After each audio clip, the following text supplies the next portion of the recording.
আসসালামু আলাইকুম। আমি ডক্টর তাহিরা নাজরিন এভারকেয়ার হাসপাতালে শিশু হৃদরোগ বিশেষজ্ঞ হিসেবে কাজ করছি। আমাদের দেশে অনেক শিশুরা আছে যাদের হার্টের অসুখ নিয়ে আছেন, কিন্তু বাবা মায়েরা সেগুলো জানেন না।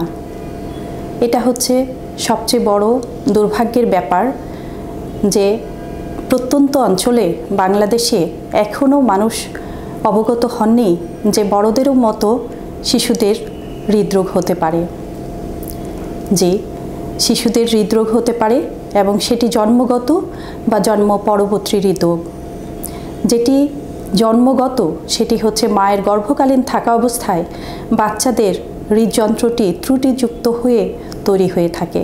হার্টে কিছু ছিদ্র থাকতে পারে, ভালভে সমস্যা থাকতে পারে, অথবা হার্টের যে গঠন অথবা কার্যক্রম সেটির অস্বাভাবিকতা থাকতে পারে। সেগুলো হচ্ছে জন্মগত হৃদরোগ।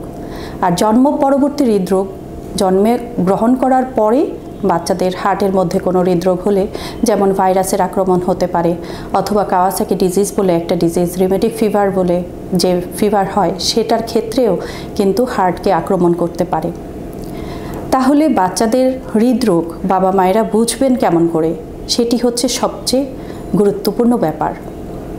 একটি বাচ্চা জন্মগ্রহণ করার পরে মা যদি দেখেন বাচ্চা বুকের দুধ টেনে খেতে গেলে কষ্ট হচ্ছে, কপালে ঘাম জমছে, বুকের পাঁজর ডেবে যাচ্ছে, অথবা ঘন ঘন শ্বাসকষ্ট হচ্ছে বাচ্চার, একটু খেয়ে একটু ছেড়ে দিয়ে বাচ্চা ঘুমিয়ে যাচ্ছে, এবং সেটিকে কিন্তু স্লিপ অ্যান্ড সাক সাইকেল বলা হয়ে থাকে।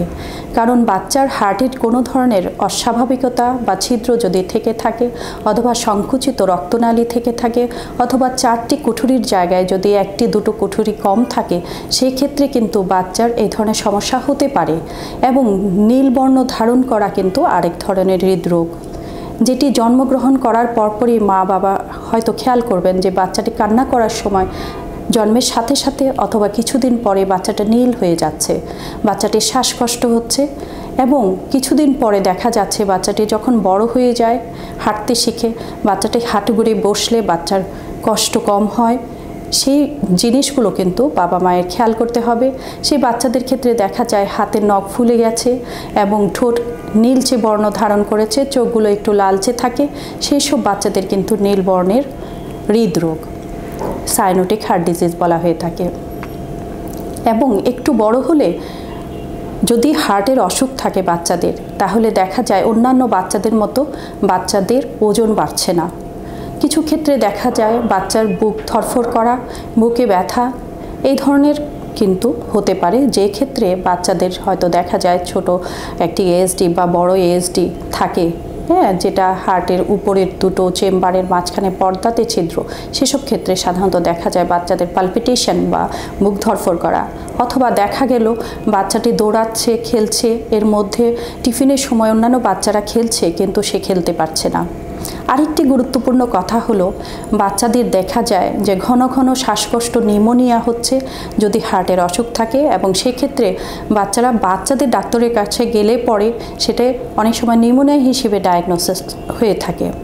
তো সেই ক্ষেত্রে দেখা যায় যে বারবার নিউমোনিয়া হচ্ছে যেসব বাচ্চাদের ক্ষেত্রে, এবং হাসপাতালে ভর্তি হওয়া লাগছে, কিন্তু নিউমোনিয়া ভালো হচ্ছে না, অথবা অ্যাজমার প্রবলেম আছে হিসেবে ডায়াগনোসড হয়ে গেছে।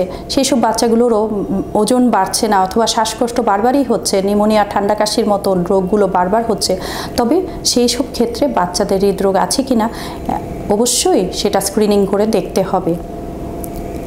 এখন চিকিৎসার ক্ষেত্রে আমরা কি করে থাকি এবং কিভাবে আমাদের কাছ পর্যন্ত বাচ্চাগুলো আসবে, সেটি আমার খুব অনুরোধ করছি ছোট বাচ্চাদের যারা ডক্টর আছেন, শিশু বিশেষজ্ঞ, তাদের কাছে।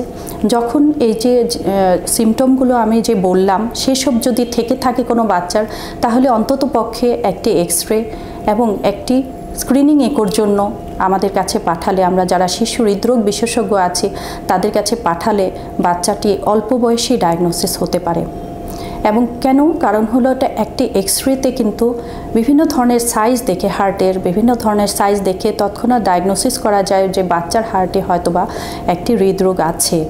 বাচ্চার হৃদরোগটি কিন্তু ডায়াগনোসিস করা সময় মতো খুবই বেশি গুরুত্বপূর্ণ। কারণ হলো যদি আমি ডায়াগনোসিসটা করতে পারি একটা সিম্পল ইকোকার্ডিওগ্রাফি যেটা বলা হয়ে থাকে, এবং যে হাইটেক মেশিন আছে আমাদের হাসপাতালে, সেই সব মেশিন দিয়ে, মানে আমি যেটা বলছি যে একটি গুরুত্বপূর্ণ ব্যাপার হলো আপনি কোন মেশিনে কাজ করছেন, যেটি একটা স্ট্যান্ডার্ড মেশিন। সেই স্ট্যান্ডার্ড মেশিনে বাচ্চার হার্টের পুঙ্খানুপুঙ্খ রূপে দেখা যায় গঠনগত কোনো ধরনের অসুবিধা বাচ্চার আছে কিনা।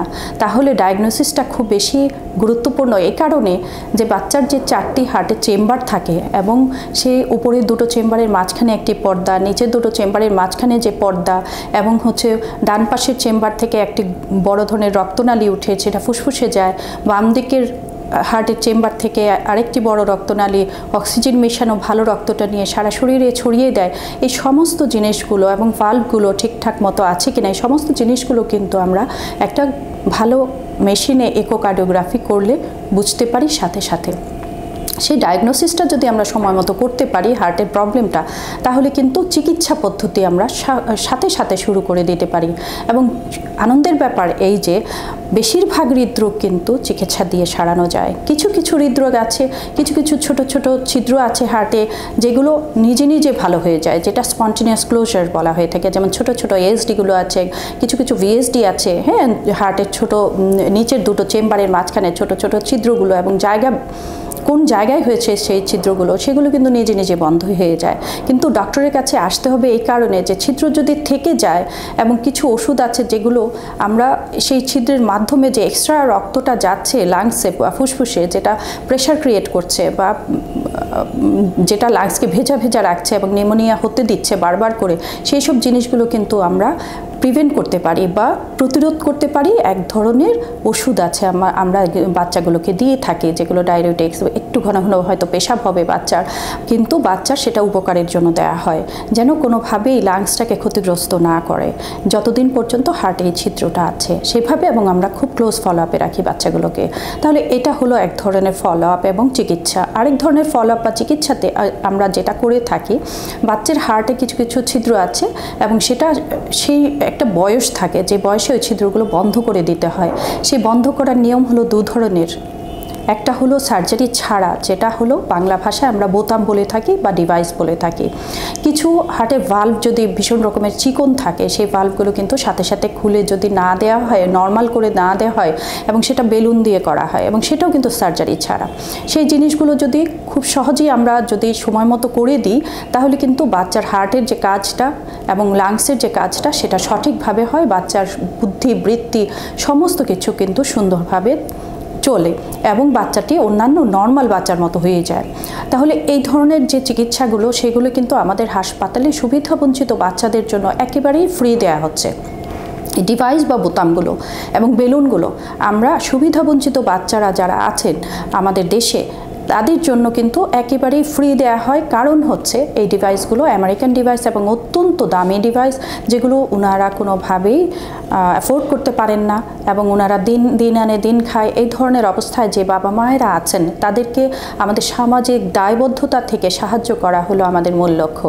সেই কারণে কিন্তু এটা একটা বিশেষ সুযোগ এবং বিশেষ সুবিধা আমাদের হাসপাতাল গোড়া থেকেই দিয়ে আসছে। সেজন্য আমি আমার হাসপাতাল ম্যানেজমেন্টের কাছে অত্যন্ত কৃতজ্ঞ।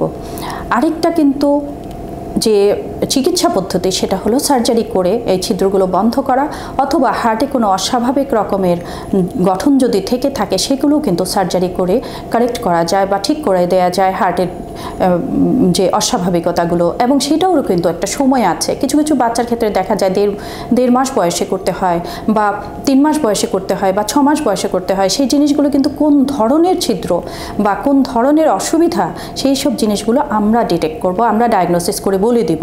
এবং সার্জন কিন্তু আমাদের দেশেই আছেন, এবং ভালো ভালো সার্জারি আমাদের দেশেই কিন্তু সম্ভব হচ্ছে। তাহলে আমাদের জানতে হবে, আমাদের বুঝতে হবে যে আমাদের দেশে যদি সম্ভব হয়, সেই চিকিৎসার জন্য কেন দেশের বাইরে আমাদের বাচ্চাগুলো বাইরে যাবে, বাবা মায়েরা কেন এত কষ্ট করে বাইরের দেশে যাবেন, যেখানে আমাদের দেশে সেই চিকিৎসা সুবিধাটা আছে। তাহলে আসুন, আমরা অনুরোধ করছি যে শিশু বিশেষজ্ঞ আমাদের আছেন, এবং সব বাবা মায়েরা যারা প্রত্যন্ত অঞ্চলে আছেন, সারা বাংলাদেশে আছেন, তারা দয়া করে এই বিষয়ে সচেতন হন, এবং আমাদের কাছে বাচ্চাগুলো আসলে পরে সেই চিকিৎসা পদ্ধতি আমরা কিভাবে করছি সেটা সম্পর্কে অবগত হন, এবং আপনারা নিজেরাও প্রাউড ফিল করবেন, নিজেরাও অত্যন্ত আনন্দিত হবেন যে আমাদের বাংলাদেশ কিন্তু অনেক এগিয়ে আছে শিশু হৃদরোগের চিকিৎসার ব্যাপারে। আপনাদেরকে অনেক ধন্যবাদ। আমরা সুখী এবং সুন্দর জীবনযাপন করার জন্য আমাদের বাচ্চাদেরকে সঠিক সময়ে চিকিৎসা প্রদান করতে আগ্রহী এবং প্রতিজ্ঞাবদ্ধ। ধন্যবাদ।